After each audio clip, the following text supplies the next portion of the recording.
4 நாள் உத்தியோகபூர்வ விஜயத்தை மேற்கொண்டு ஜனாதிபதி அனுரகுமார திசாநாயக்க இன்று இரவு இங்கிருந்து புறப்படுகின்றார். நாளை முதல் எதிர்வரும் 17ஆம் தேதி வரை ஜனாதிபதி சீனாவில் தங்கியிருந்து சீன ஜனாதிபதி ஷி ஜின்பிங், சீன பிரதமர் லீ கெச்சியங் உட்பட ராஜதந்திரிகள் பலரை சந்தித்து பேச்சுவார்த்தை நடத்தவுள்ளார்.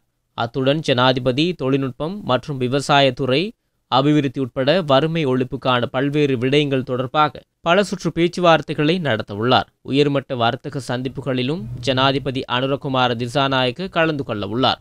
ஜனாதிபதி அனுரகுமார திசாநாயக்கவின் சீன விஜயம் தொடர்பாக அந்நாட்டு வெளியுறவு அமைச்சு விசேட ஊடக சந்திப்பை நடத்தியது. சீன வெளியுறவுத்துறை அமைச்சின் பேச்சாளர் ஹோ ஜியோகும் அங்கு கருத்து வெளியிடுகையில் இந்த விஜயம் இரு நாடுகளுக்கும் முக்கியத்துவம் வாய்ந்ததென தெரிவித்தார்.